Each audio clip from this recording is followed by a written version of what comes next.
family support. And if you look on the front of your order of worship, you're going to see that interesting family relationship. Have you ever felt that way? You ever felt like you were that one that stuck out and just didn't fit in with the rest of your family? This passage is really interesting, and I need to remind you that this is something that John's readers needed to hear. This story is not in the other Gospels. They had access to those other Gospels. They had even references kind of like this, but this story they needed to hear. And we're going to talk about possibly why later and what we can do with it. But in John chapter 7, it says, after this, Jesus went around in Galilee. Remember before he was in Judea?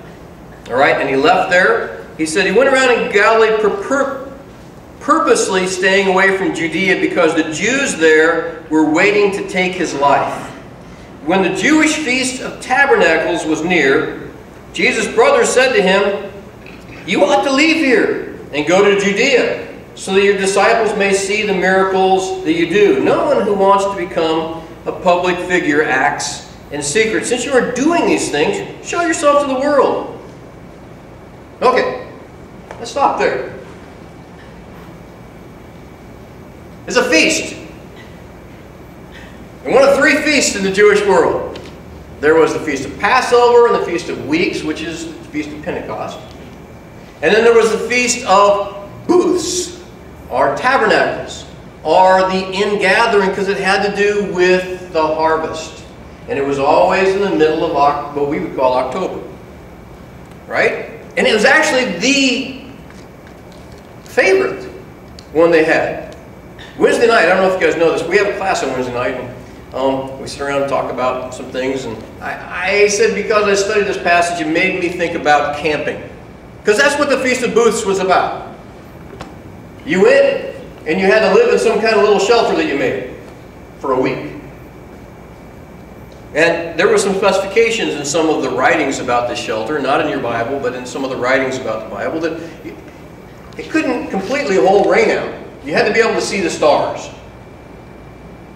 Well, that kind of made for some tough sleeping some nights, right? Camping. Remember camping? That's what this was about. It was so they could remember there was a time that they didn't have houses. There was a time that they wandered around in the desert, in the wilderness for 40 years. They didn't have permanent houses because it's easy to forget that. Well, we talked about that, I'm not going to talk about that now. But that's what the Feast of the Booths was about. And people loved to go there because the harvest has been brought in. And there was a lot of food, and there was a lot of wine, and it was a good time, and it was kind of fun probably for the first couple of days. So, you know, it's like camping. For the first couple of days it's fun, and then everything has gotten really dirty. You know, and you really miss that hot water to wash those dishes because they just don't quite get clean. You remember that, okay? But everybody who lived within a 15-mile radius of Jerusalem had to go. Jesus was outside that radius. They didn't have to go, but they went. The family liked to go. But it meant going back to Jerusalem. And in Jerusalem there were people who were prepared to kill Jesus. This whole chapter is about this debate about whether they really want to kill him or not. But we're not going to read all of it today. We're just going to look at this passage about this great family support. So his brothers, remember Jesus had brothers, give him this great advice. Hey, you ought to go to Jerusalem. We're going, you ought to go. Let's look at that one passage that we didn't read. That one verse. It says here, in verse 5, "For even his own brothers did not believe in him."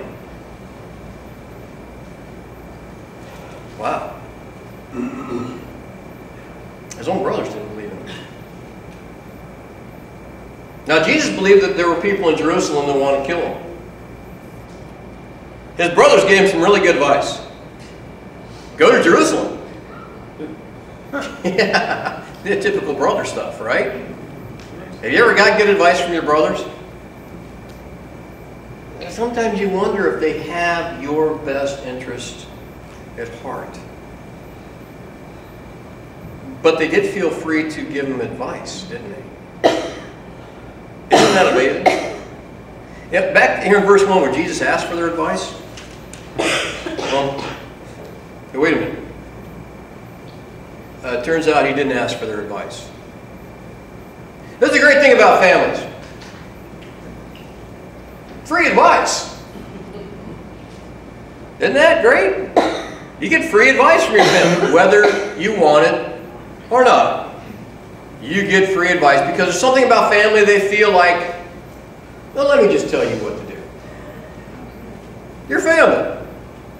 This is what we do. This is what families do. Right? We've had whole Bible studies about free advice. Remember that? Unsolicited advice. I knew a guy, great guy, loved to start his sentences with what a guy really needs to do. And then he would tell you what to do. You didn't have to ask him, which is cool about that. You didn't have to ask him. You would just be talking about something and he would tell you what a guy needs to do. Of course, the implication is if you didn't do it, then you weren't a guy or something.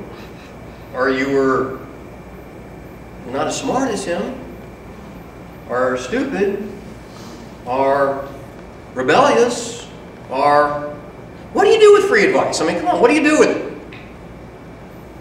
There are people out there that love to give you advice. They would love to tell you what to do, wouldn't they? Right?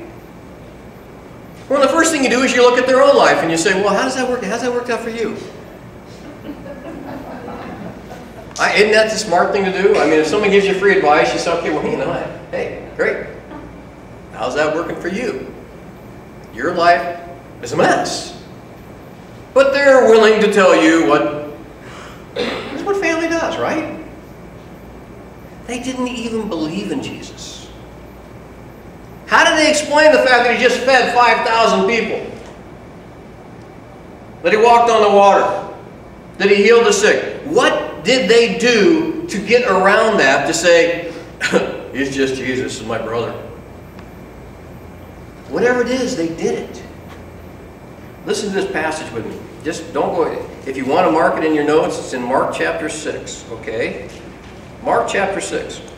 I'm going to start reading to you in verse 1.